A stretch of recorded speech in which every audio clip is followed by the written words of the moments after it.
kita sampai pada muka surat yang ke muka surat berapa Ustaz?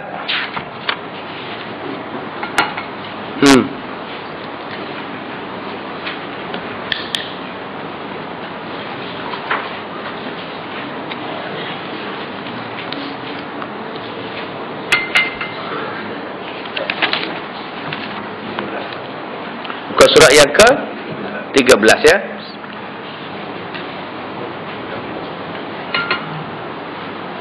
Baik, dulu kita dah baca tentang adab-adab mengqada hajat. Kita juga telah masuk sebahagian daripada bab najis. Hari ini kita sambung lagi perkara yang berkaitan dengan najis.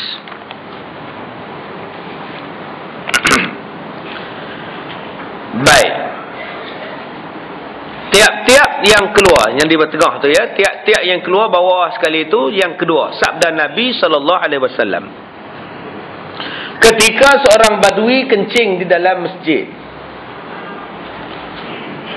sabbu alaihi zunuban min ma'in, tuangkan oleh kamu ke atas air kencingnya beberapa timba air. Jadi benda yang najis yang kita baca dulu, sama ada benda cair yang keluar salah satu daripada dua jalan, hukumnya najis. Seperti air kencing, melainkan air mani bukan najis. Air mani tidak najis. Yang najis wadi, yang najis mazi. Dan sama ada daripada binatang yang dimakan ataupun tidak, dia adalah najis. Keluar daripada kemaluan depan atau kemaluan belakang. Sama ada daripada anak Adam atau haiwan. Baik. Ustaz tu yang makan tai kambing tu macam mana Ustaz? Najis lah. Ya, dulu ayah Pin, antara ajaran dia ialah makan tai kambing. Dikatanya makjun. Ya, makan ni jadi baik. Pok-pok tu pun bakat makan. Ya. Apa? Ajaran ayah Pin bin ayah Pan. Ya, dia makan tai kambing tuan-tuan. Subhanallah. Najis tetap najis. Baik, yang kedua dia kata najis yang keduanya ialah air kencing. Dibasuh kerana ada seorang badui pernah kencing dalam masjid. Orang badui ni orang darat ni tuan-tuan, bukannya tahu peraturan. Dia tengok bagus punya masjid Nabi, dia tengok semacam aja, dia pergi belakang tiang, belakang pokok, dia pergi kencing. Sahabat-sahabat nak halau dia. Nabi kata biarlah dikencing puas-puas itu. Nanti ambil air basuh. Ada sebab kenapa Nabi tak halau dia. Kalau halau lagi merebak. Sambil lari sambil kencing. Kalau lagi kotor kawasan, biarlah dia kencing situ. Yang kedua, jangan disergah orang kencing. Terbantut dia rosak nanti. Tuan-tuan lah ada anak tuan-tuan kencing, biarlah. Kencing situ pula. Loh. Terbantut tuan-tuan, biarlah dia kencing. Nak buat macam mana? Baik, yang ketiga. Kana sallallahu alaihi wasallam amara ghusla az-zakar minal madhi. Adalah Nabi membasuh zakar daripada, menyuruh membasuh zakar daripada madhi. Madhi, air jernih yang keluar daripada kemaluan, dipanggil madhi, dan disuruh basuh. Kemudian kata Nabi lagi, tanazzahu minal baul fa inna ammata azabal qabri minhu.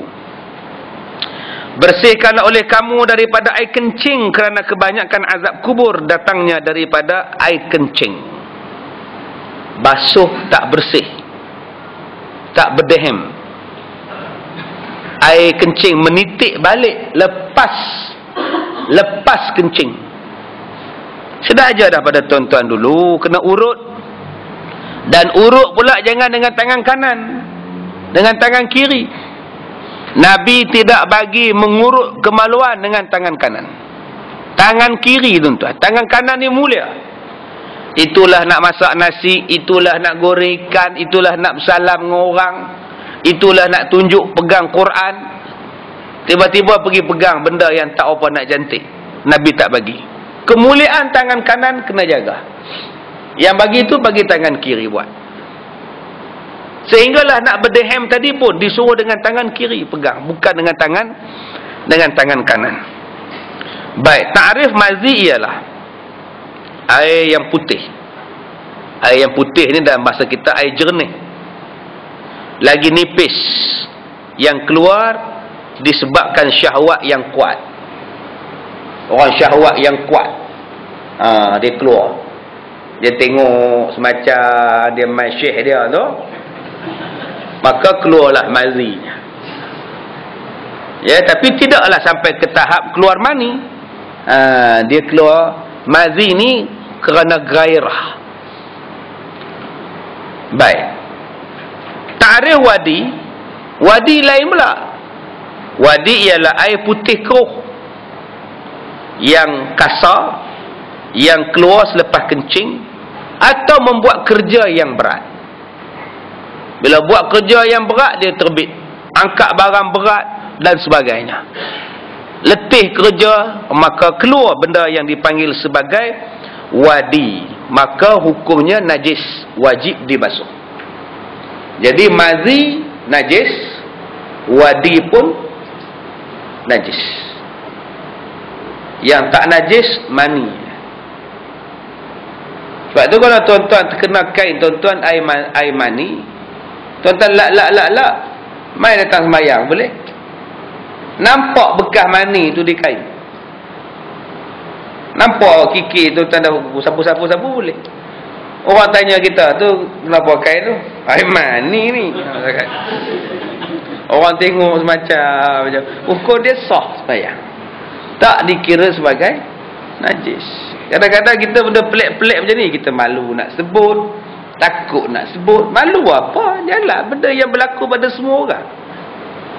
Ada satu makji dia tanya saya, Ustaz, ada baru ni makji dengar ceramah, Ustaz tu kata orang perempuan kalau nak sembahyang kena pakai baju dalam, tak boleh tak pakai baju dalam, batal sembahyang. Saya kata apa hal pula batal sembahyang, kan telekung dah ada semua. Tak ada Ustaz, bila bergerak tu Ustaz, batal lah sembahyang. Saya tanya apa benda yang bergeraknya? Yelah kalau dah tak pakai baju dalam, bergeraklah Ustaz, rukuk bergerak, sujud bergerak, kata dia. Dia kata pergerakan tu batal lah, kata dia. Astaghfirullahalazim, ya Allah. Macam ni lah makji. Nanti makji tanya dekat Ustaz tu, Ustaz pakai semayang pakai seluar dalam tak? Ustaz semayang pakai seluar dalam tak? Tak apa benda bergoncang pula, tak tahu lah. Macam tanya dia. Kalau semua nak dikira tuan-tuan pakai batai semualah. Orang perempuan sembahyang, orang lelaki-lelaki pun batai semua. Ustaz bingung manalah yang pergi ajar macam ni tuan-tuan. Tu yang saya kata tadi, kenalah tanya, kenalah mengaji untuk guru betul-betul. Kita sekarang ni suka yang pelik-pelik. Yang pelik-pelik ni lah yang pelik ni. Ilmu ni dia kena ajar terang-terang. Kalau ilmu tu diajar senyap-senyap, sunyi-sunyi, adalah tak betul dalam ilmu tu. Tengok macam kita ni, terang-terang, waktu pun terang, mikrofon pun ada, speaker pun ada, mikrofon pun ada, orang rakam TV, kamera semuanya ada. Makna ilmu tak sorok, betul lah tu. Ciri-ciri ilmu sesat tu apa? Mengajar gelap-gelap, sembunyi-sembunyi, jangan kabur korang ya, ini untuk kita je ya. Jangan tanya kat orang lain ni, rujuk kat saya je. Jangan tanya ustaz lain. Ustaz-ustaz lain tu semua tak erti tu. Ni nampak sangat ajarannya sesat. Tak payahlah pergi kuliah dah lah. Tak payahlah pergi tuan-tuan. So adalah benda sesat disuruh kita buat. Baik, kemudian.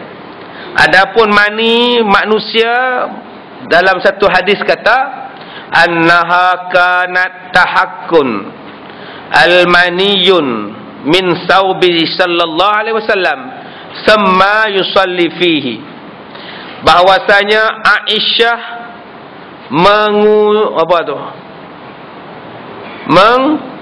mengunyuh akan mani pada baju Nabi, kemudian Nabi semayang dengan baju tu. Digonyoh pergi hilang. Bukannya basuh pun.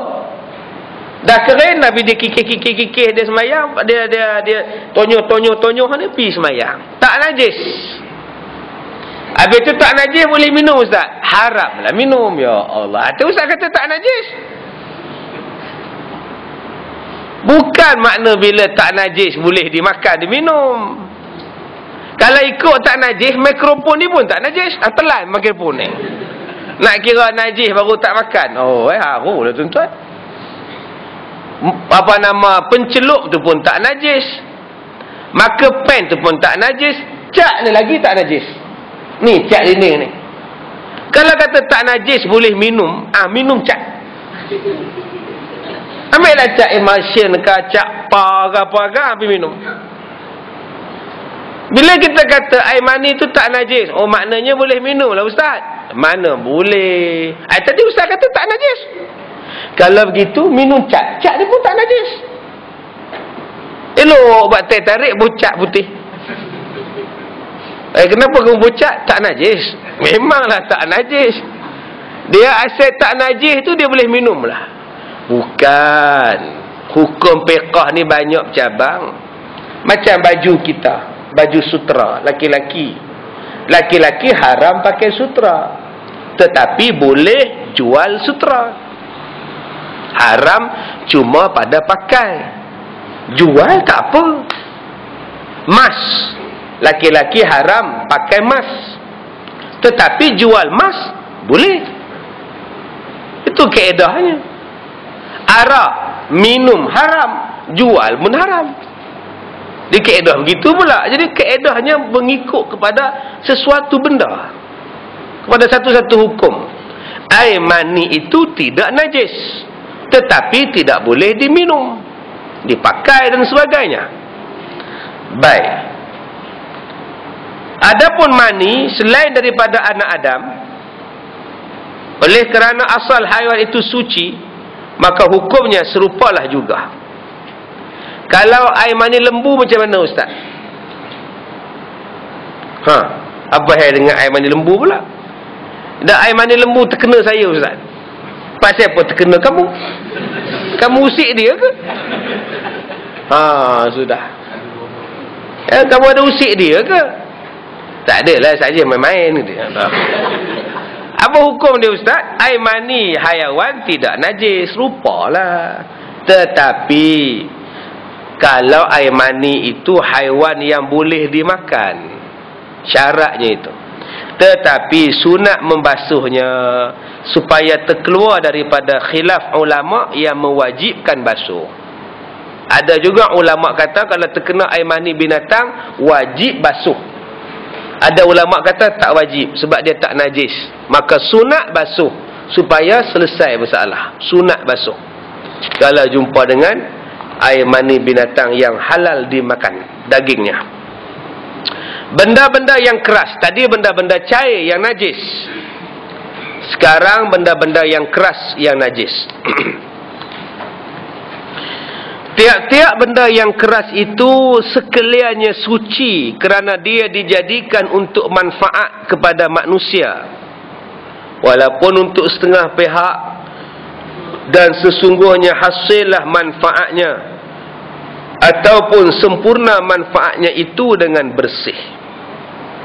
Asal benda yang keras-keras ni suci lah kalau ada manfaat. Kayu, batu, papan, tak jadi masalah. Sekarang ni orang buat nugget ni, dia buat ayam, kemudian dia bubuh kayu, pergi cocok dalam ayam, kemudian pergi goreng dengan kayu-kayu tu sendiri, digorengnya, tak jadi hal. Serupa tuan-tuan makan sate lah. Kayu tu dicocok dalam daging dan dibakar, dengan kayu tu pun terbakar sekali. Itu tidak dikira najis sebab kayu bukan najis pun. Batu pun tak najis, sebab itu orang makan ais batu. Ya, tak jadi hal. Tuan-tuan buat filter, beli filter water filter tu semua berbatu dalam dia. Batu tak najis. Di mana najisnya? Tanah tak najis. Sebab tu kalau dalam nasi tuan-tuan, orang bubuh tanah, tak apa. Awak membubuh pasir dalam periuk nasi kita, tak apa, pasir boleh makan, dia tak najis. Cuma tak boleh makan lah, tak kira, rosak pula. Cuma tuan-tuan, sekarang ni orang suka makan benda pelik-pelik. Kaca, batu, paku. Dia nak tunjuk terror, belajar silat, pergi makan benda ni. Memanglah lampu ni tak najis, tapi mudarat itulah haram makan. Mudarat itulah yang haram makan lampu. Memang lampu tu tak najis, tetapi jangan makan pula, kerana bila makan luka dalam perut. Serupalah makan batu tadi.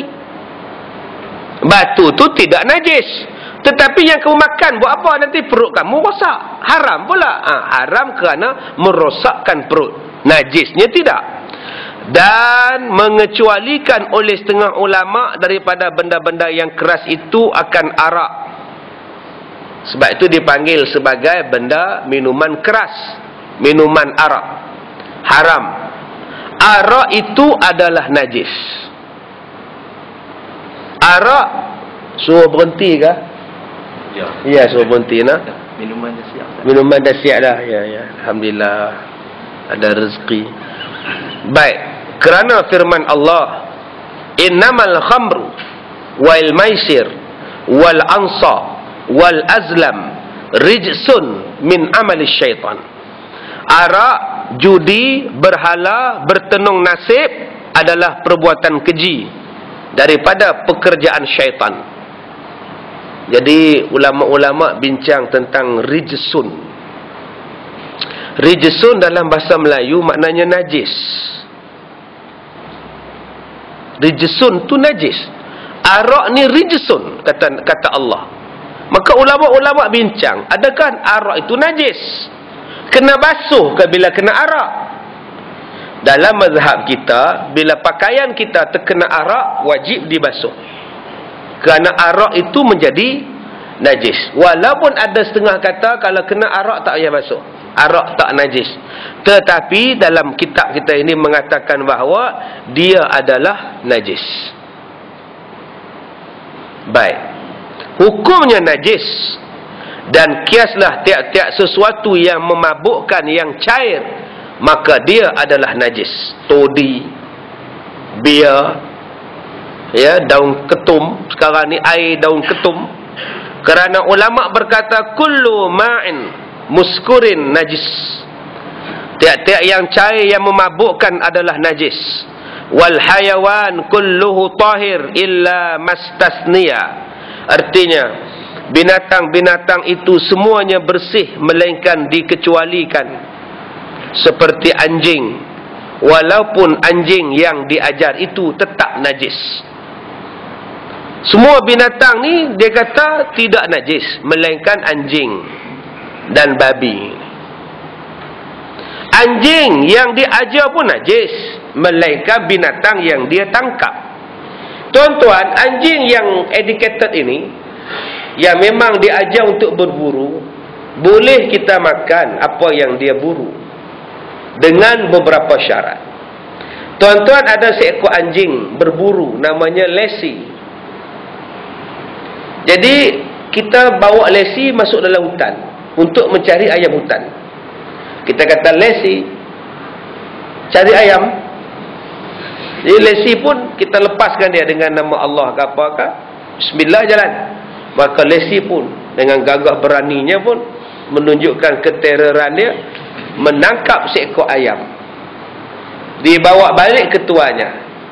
Kita pun tepuk anjing tadi. Good. Agus Lassie. Ayam tu kita sembelih, maka kita boleh makan. Dengan syarat apa? Dengan syarat ayam tu sempurna. Kalau Lassie dah ambil sikit makan, hukum dia haram. Dia ambil bahagian wing aja, chicken wing. Bahagian wing aja dia makan, yang lain dia pulang kat kita. Haram dimakan sebab anjing itu sudah berburu untuk diri anjing. Walaupun dia buat balik untuk kita, tak boleh. dia hendaklah bawa balik dalam bentuk solid seekor ayam pada kita, tanpa sedikit pun dimakan oleh anjing itu ketika berburu.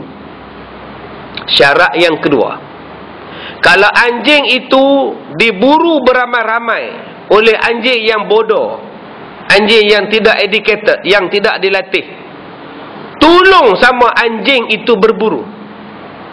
Anjing kita lesi, cerdik, pandai, kita kata lesi, tangkap ayam hutan. Lesi pun pergi tangkap. Tengah jalan jumpa dengan geng-geng anjing yang lain, anjing-anjing jalanan ni. Hai lesi, ke mana kamu? Bos aku suruh tangkap ayam. Oh cantik juga, jom. Ramai-ramai pakat pergi hamba ayam. Anjing ni terkam seekor ayam. Lesi cekik ayam tu pula, bawa mari pada tuan dia. Ayam itu didapati atas anjing yang bodoh. Lesi ni hanya fikir buat balik aja. Hukum dia tetap haram dimakan. Jadi tuan-tuan kena belajar yang lebih tentang syarat anjing yang nak dilepaskan sebagai perburuan itu. Baik, kemudian dan babi. Oh, babi ni kena sebut terang-terang pun sedap. Kalau dan babi tak sedap, ya. Anjing walaupun yang diajar dan babi, ataupun anak tiap-tiap daripada kedua-duanya. Anjing ni dikacukkan dengan kambing. Ketika disembelih kambing, kambing ni menyalak, melompat tukang sembelih. Selalunya lain macam anjing. Bunyi kambing bunyi pasal apa? Bunyi macam anjing. Pergi tanya dekat sing yang kita beli kambing, pasal apa ni? Dia jawab, ini kita sudah kasih kahwin anjing sama kambing. Ya, anjing sama kambing. Jadi kita anjing sama kambing, kita kahwin, sekarang dapat anak kanjing. Ini nampak dah. Nampaknya rupanya memang rupa kambing. Tapi bila kita sembelih dia bunyi anjing, haram dimakan. Ataupun lembu dikahwinkan dengan babi, maka anak lembu itu juga haram dimakan. Ya. Baik, kemudian ataupun serta lain-lainnya daripada binatang yang suci, seperti yang diperanakkan di antara serigala dan anjing, yang pada ghalibnya dia adalah najis, maka hukumnya adalah najis. Sabda Nabi sallallahu alaihi wasallam, tuhur inna ahadikum idza walagha fihi al-kalb ay yaghsilahu sab'a marratin aw lahunna bit-turab. Artinya menjadi suci sesuatu bekas salah seorang kamu apabila dijilat anjing padanya, apabila dibasuhnya 7 kali, satu dengan tanah yang kita sebut sebagai samak. Datang seekor anjing, datang menjilat air dalam tempayan, dalam baldi, maka hendaklah dibuang air itu, dan baldi itu hendaklah disamak. Bukan setakat air itu saja jadi najis, baldi itu pun. Jadi baldi itu pun kena sama, bekas jilatan dia itu. Air tadi dibuang dan baldinya disamak. Sebab itu dia kata tuhur inna ahadikum, menjadi suci bijana. Bijana ni bekas baldi itu. Kalau tak disamak, dibuang saja airnya, maka tetap dikira masih lagi bernajis. Tetapi apabila air kencing babi ke, air kencing anjing ke, jatuh di atas tanah, datang hujan, maka selesailah najisnya. Macam tuan-tuan kerja di ladang kelapa sawit. Bila kerja di ladang kelapa sawit, kadang-kadang babi datang menyondol pangkal pokok kelapa sawit itu. Bila babi tu sondol pangkal pokok kelapa sawit tu, buah kelapa sawit tu dia gugur. Bila dia gugur, jatuh di atas tempat sondol tadi. Ada setengah orang dia tak nak ambil buah-buah tu sebab dia kata bekas babi. Sedangkan benda tu disondol pada tanah. disondol pada tanah, tak nampak air liur babi, tak nampak taik babi, tak nampak apa, maka tak ada jadi masalah apa. Tambah pula hujan pula jatuh, lagi tak ada masalah apa. Serupa tuan-tuan lah, naik motosikal, naik kereta, tayar tuan-tuan tu sapu apa? Anjing jalan atas jalan, melintas jalan. Elok aja anjing tu melintas jalan, tapak kaki dia berjalan atas jalan tar, tuan-tuan pula langgar tapak kaki dia. Maka tuan-tuan kata, Allah balikkan kena sama. Larat tuan-tuan nak sama. Asal balik ke pejabat, sama. Lama-lama haus tayar. Tak payahlah sama. Benda tu dimaafkan, jalan macam biasa.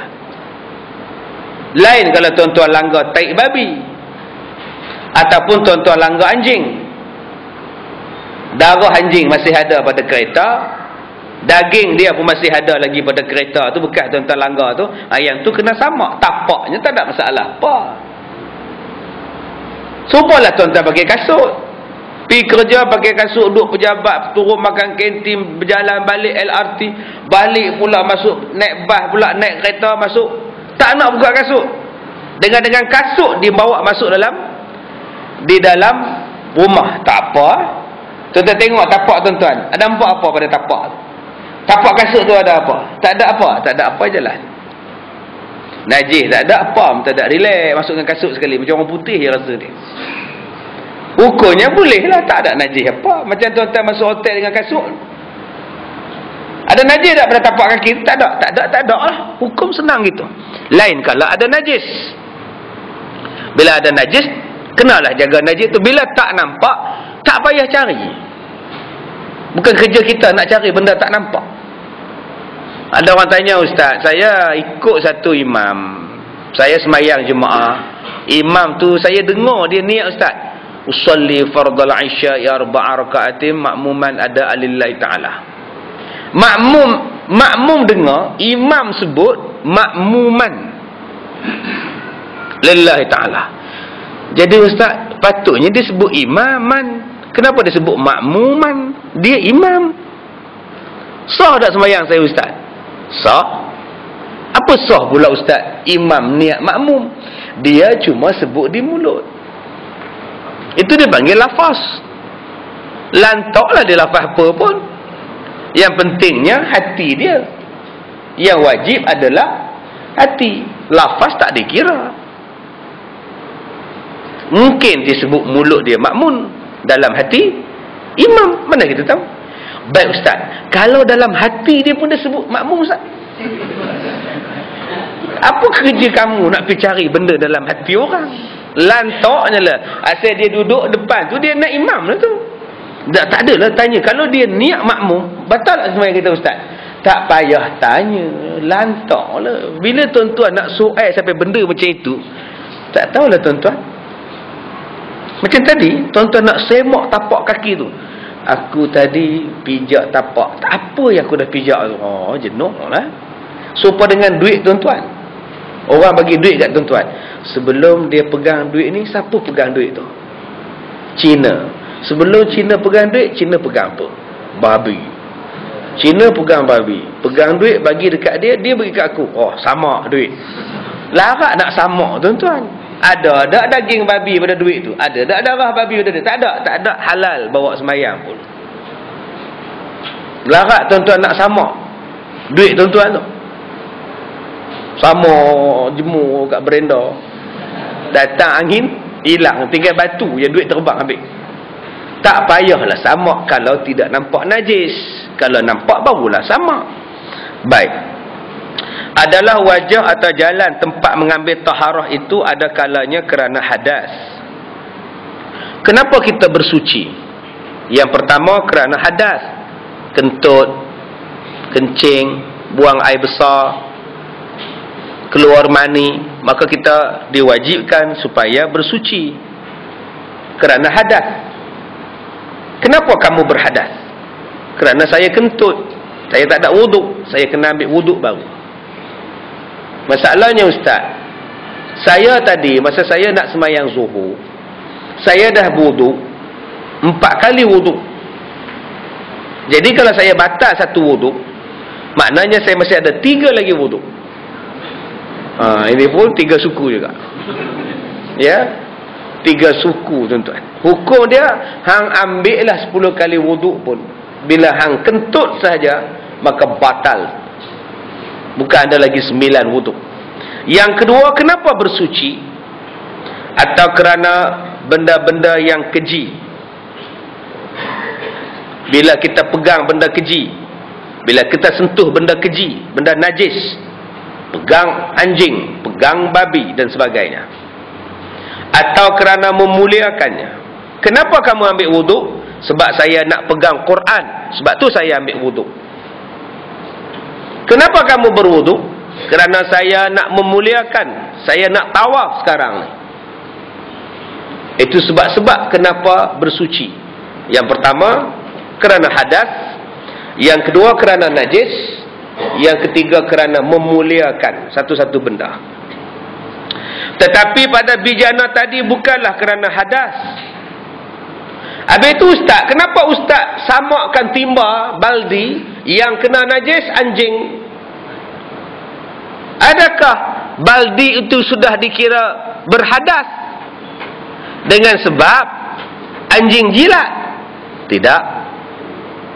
Adakah kerana nak memuliakan baldi? Tidak. Habis itu kenapa baldi itu disamak? Hanya tertentu kepada membersihkannya daripada benda-benda yang keji. Okey ustaz, sekarang saya beli kereta second hand. Wajib atau tidak saya menyamak kereta itu? Maksud saya, bahagian dalam kereta itu. Kenapa nak disamak? Sebab saya tengok dalam geran, pemilik sebelum saya Hindu, pemilik sebelum dulu pula Cina. Jadi saya ni dah yang ketiga ownernya. Jadi Cina dengan Hindu ni adat biasalah ustaz. Mereka belah anjing, anjing masuk dalam kereta, bawa sekali berjalan taman bunga. Jadi nak samak dah ustaz, pulang lah. Ada nampak tik anjing situ? Tak nampak. Ada bau kencing anjing? Tak bau. Habis tu nak samak pasal apa? Tak ada lah langkah-langkah keselamatan. Terpulang. Kalau boleh clean cushion tu, buatlah. Buka lah bumbung tu, buat sunroof. Buka cushion seketui tak tengah-tengah, hampirlah samak. Kalau nak rajin, teruk lah ustaz kalau macam tu. Kalau begitu tak nampak, benda tak nampak, nak samak apa? Lain kalau nampak. Saja ustaz nak bagi kita rasa macam tenang, confident ustaz. Kalau gitu samak lah. Yalah, kalau samak kan payah pula ustaz, berapa hari nak kering cushion saya tu. Kalau gitu tu samak. Yalah, kalau kita tak samak kan payah tuan-tuan. Inilah yang payah. Islam ni bagi senang aja. Sekarang nampak tak? Bau tak? Ada rasa tak? Tak ada. Nampak tak? Tak. Jalan. Nampak tak? Jalan sama. Ni bulu pun tak ada, apa pun tak ada. Nak sama pasal apa? Nah, kalau saya dah sama ustaz, silakan. Tak adalah kan. Yalah, kalau dah sama kan air tanah lah ustaz, basah pula cushion tu ustaz. Tu ustaz sama. Tapi kalau tak sama kan tak tenang pula ustaz. Sama lah. Ada kaedahnya, ada ain dia. Warna, bau dan rasa. Tak ada 3 benda ni, ya Allah, jalan. Macam ustaz, saya beli rumah Cina ustaz, rumah teres ustaz. Jadi Cina tu saya nak samak lah ustaz. Tu pulang lah. Tak, saya macam adatnya ustaz, Cina ni memang belah anjing ustaz. Sekarang ada tak 3 benda ni? Ada buat. Salah satu pun ada, kena buat. Nampak tai anjing seketui situ, confirm ada, balon, samak lah. Apa pun tak ada. Anjing tak ada, taik dia pun tak ada, bulu dia pun tak ada, air kencing dia pun tak ada, bau dia pun tak ada, apa pun tak ada. Saya tak mau sama, sudah. Macam tuan-tuan masuk hotel, ada Cina ke orang putih kan bawa anjing dia hak kecil tu, comel gede-gede anjing tu masuk dalam hotel. Kenapa tuan-tuan tak sama hotel? Tuan-tuan boleh panggil budak-budak hotel tu, ni tolong samak ni, makcik nak duduk sini. Mampu dia tak samak. Okey, sekarang nampak tak benda tu dia? Tak ada on. Cina, Hindu apa semua tu pakai tapak kasut masuklah hotel kita. Ada kita sama tapak kasut tu.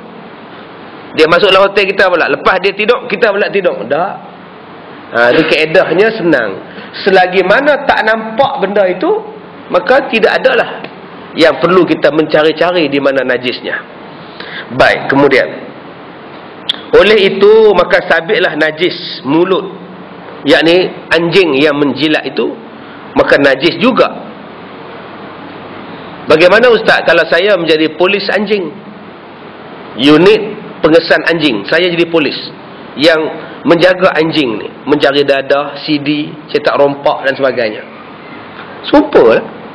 Kalau kamu kering, anjing pun kering, tak ada apa-apa. Anjing kering bulunya, tangan kita pun kering, pegang dia, tak ada apa. Yang masalahnya bila salah satu menjadi basah.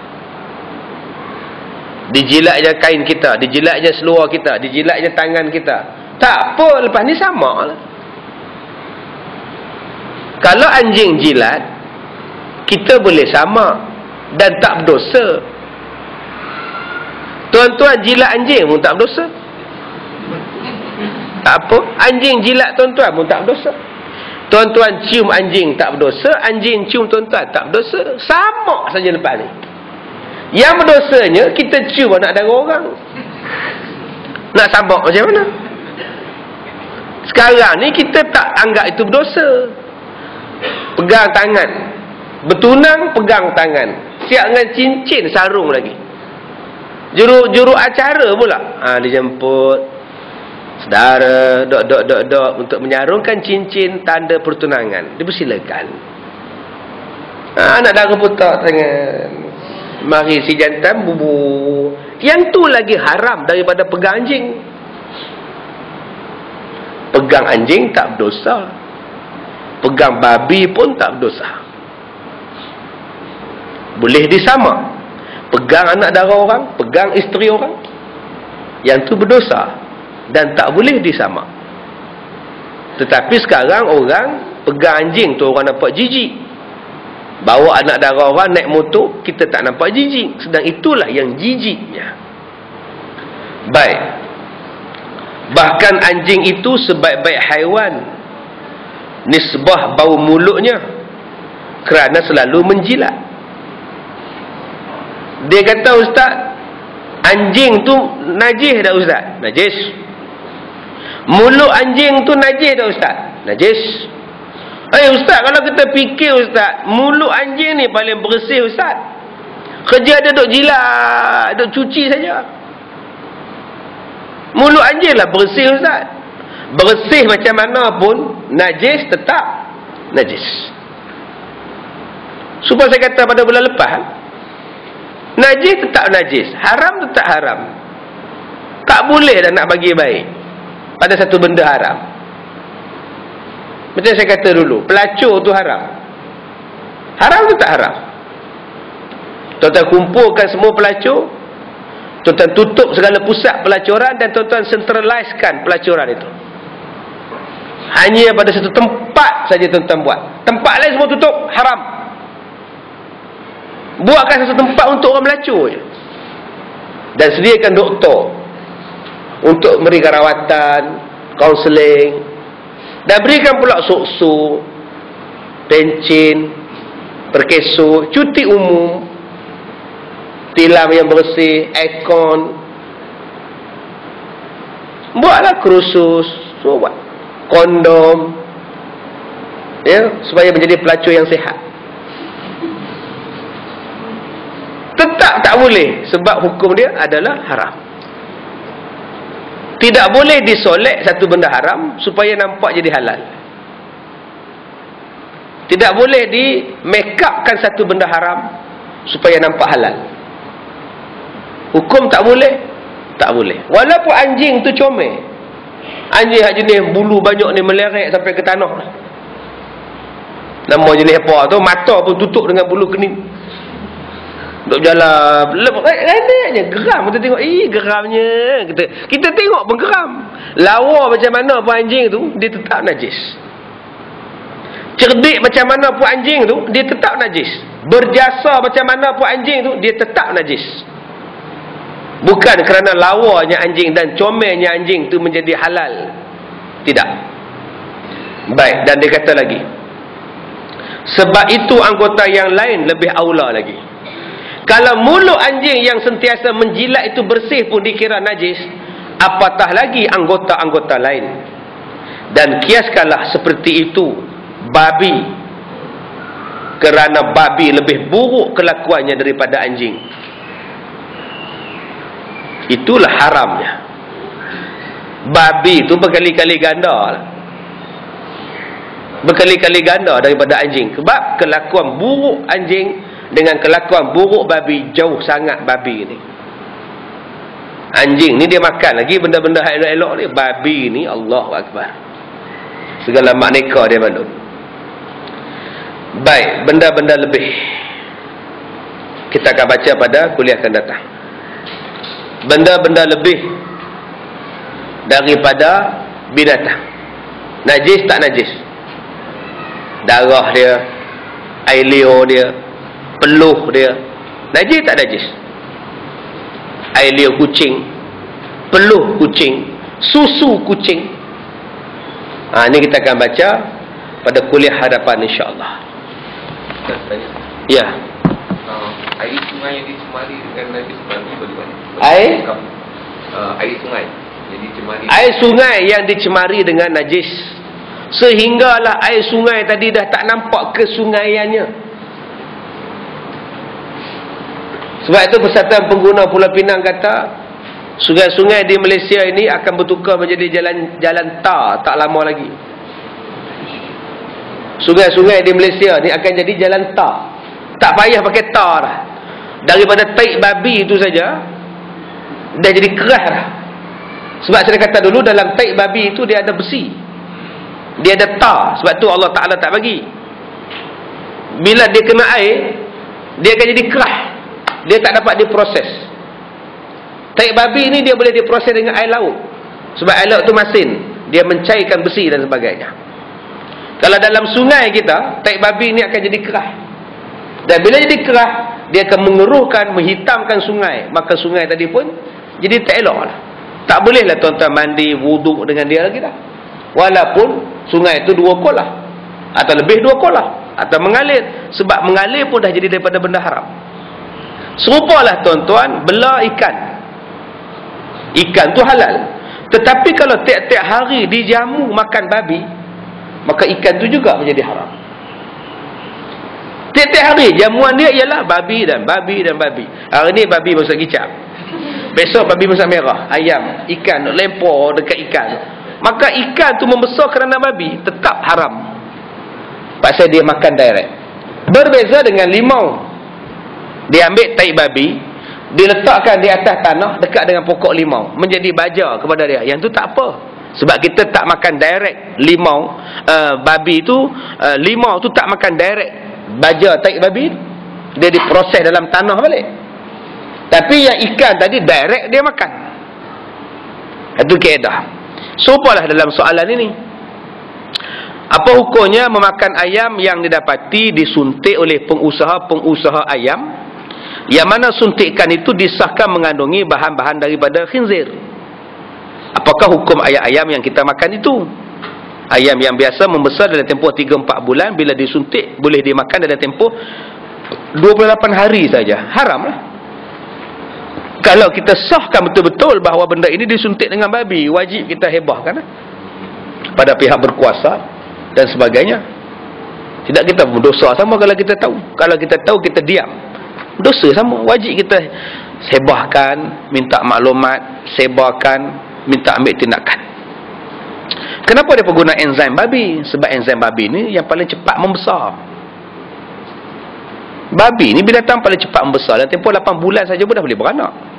Babi ni paling cepat untung. Sebab tu orang nak bela babi, sebab untung cepat. Sebab tu dia ambil enzim itu, dia letak pada ayam, maka ayam pun jadi ayam babi. Jadi besar, jadi gemuk ayam tu. Kita pun nak makan ayam tu, kita pun gemuk sama. Ada enzim yang masuknya. Wallahu a'lam.